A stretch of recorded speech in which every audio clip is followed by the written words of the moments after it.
makulong si Chairman George Garcia. Chairman Joe, kulong ka na habang buhay. Dahil nagsampa kami sa iyo ng mahigit na 50 milyong counts ng cybercrime. Bakit po mahigit 50 million counts ng system interference ang isinampa namin? Dahil po, sa paggamit ng software, kada shoot mo ng balota ay isang pag-operate po yun ng software. Ilan po ba ang nakas na balota sa ating bansa nung nakaraang eleksyon? Mahigit na 50 million votes. Kaya Chairman George Garcia, 50 million counts of system interference ang inyong ginawa. Mga taong bayan, gusto nyo pa rin bang si Chairman George Garcia ang mag-lead ng COMELEC sa susunod na eleksyon? Wag na po!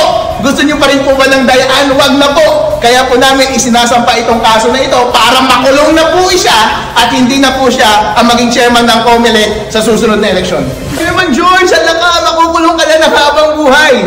Dahil nagsampa kami sa iyo ng mahigit na 50 milyong counts ng cybercrime. Dahil sa lahat ng iyong mga ginawang kalokohan noong nakaraang eleksyon. Ang specific crime po na isinampa namin lamang sa kanya ay system interference. Yan po ay nasa ating Cybercrime Prevention Act. Ano po ba ang ibig sabihin ng system interference? Kapag gumamit ka ng software na hindi authorized, kapag gumamit ka ng equipment na hindi authorized, at kapag minanipulate mo yung mga data na hindi authorized. Ano ba yung mga ginawa ni Chairman George at kanyang mga kakampi sa COMELEC noong nag-interfere sila ng ating computer systems noong eleksyon? Number one, ang authorized po ng batas na gamitin sa ating automated counting machine ay yung na-audit.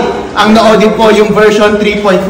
Ano ang ginamit niya? Version 3.5. Meron bang system interference? Meron po! Yes! Pangalawa, pangalawang system interference ay nung gumamit sila ng intermediary server through data center 3 nung nag-transmit yung mga automated counting machines papunta sa mga transparency server. Ano po ba ang sabi ng batas? Dapat diretso yung transmission ng election results mula sa bawat automated counting machine papunta sa mga servers ng transparency server. Wala dapat manipulation. Pero inamin mismo ni Chairman George Garcia na nakialam sila sa gitna. Minamanipulate nila lahat ng election results, kinokolate nila at pinapadala nila every 15 minutes. Malinaw na malinaw, umamin na kaagad, napakadali na kaagad ng trabaho ng NBI. Pasok na kaagad sa system interference pagdating sa transmission. Pangatlo po, umamin pa rin siya ng pag-delete ng mga election results, in particular 5 million votes. Inamin niya po yan sa media na after may ipadala yung mga election results na 5 million, didelete po niya iyon. Pag-amin po ba iyon ng system interference? Opo. Bakit po mahigit 50 million counts ng system interference ang isinampa namin kay Chairman George Garcia laban sa kanya at kasama ng kanyang mga kakampi? Dahil po, sa paggamit ng software, kada shoot mo ng balota ay isang pag-operate po yun ng software. Kaya kapag gumamit ka ng maling software, kada basa ng isang balota, isang instance po yun ng system interference. Ilan po ba ang nakas na balota sa ating bansa nung nakaraang eleksyon? Mahigit na 50 million votes. Kaya Chairman George Garcia, 50 million counts of system interference ang inyong ginawa. Ganon din po sa transmission. Ilan po ba ang ating makina nung nakaraang eleksyon? Mahigit 100,000 automated counting machines. And kada transmission from the machine papunta sa mga server ay isang instance ng transmission. At kapag pinakialaman nila ang kada instance ng transmission, isang instance po yan ng system interference. At ganoon din po yung pag-delete nila ng 5 million votes. System interference po yan. Kapag titignan po natin ang Cybercrime Prevention Act, ang parusa po dito sa bawat system interference ay mahigit na 6 na taong pagkakakulong.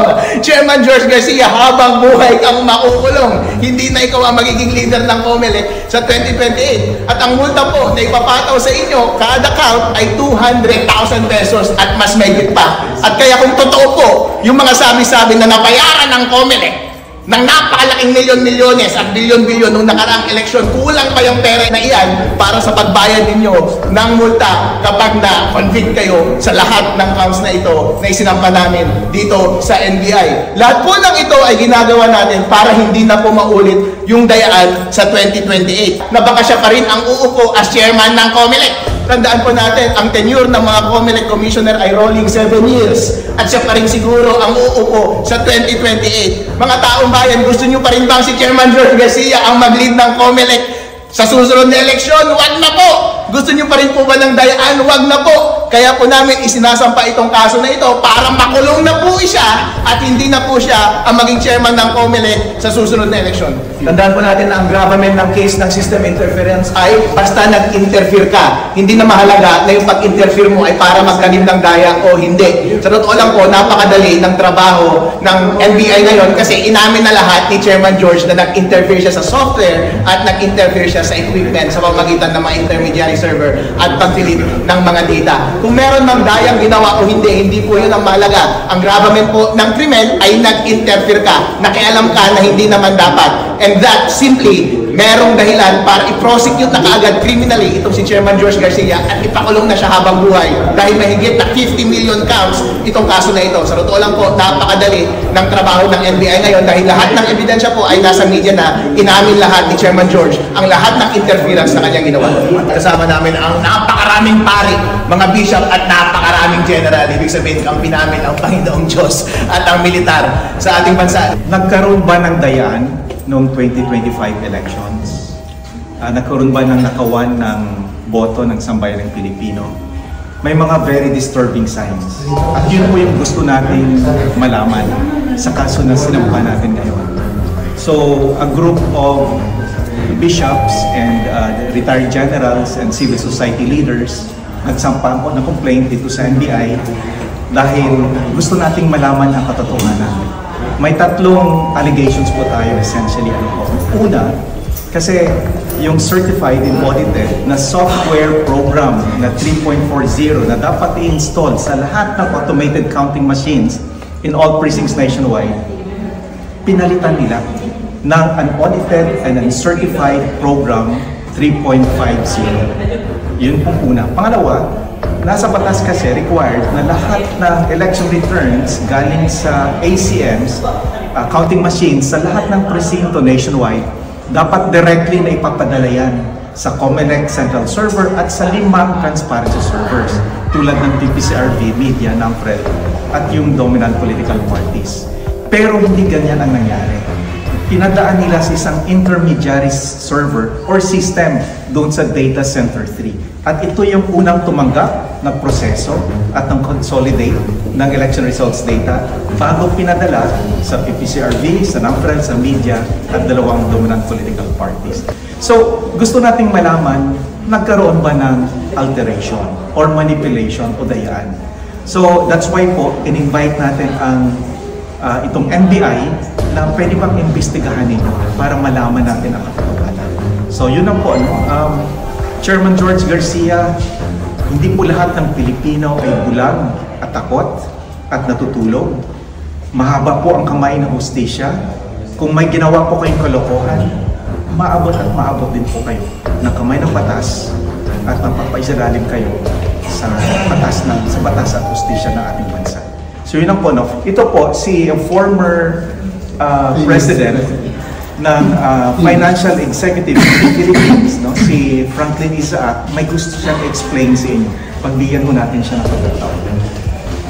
Maraming salamat, Alex. Kami po yung, sa unang-una po, ang PNP Trio po, na-form namin si General Ellis sa Kasigas. Nag-umpisa po kami noon at nag-iimbestiga po kami. Ang naging problema po namin noon, hindi namin makuha yung mga data. Kaya nag-file kami ng case after case hanggang naging mandamus. Hanggang sa mandamus 1 and mandamus 2, hindi po kami sinasagot ng COMELEC. Kaya po, nandito kami, tulong po nito ng ating mga abogado, that we should now file dito sa NBI po para sila na mismo ang mag-imbestiga at makuha sana at ma-validate po yung prosesong binabanggit kanina, yari dito, that the process itself can really be audited by the NBI po. Yun po inaasahan namin dito. Pag nagawa po nila yan at lumabas sa katotohanan, yun po ang magiging resulta. Kaya itong ating mga marami po kami dito at naniniwala po kami na hindi na dapat maulit yan sa 2020. Yun lang po.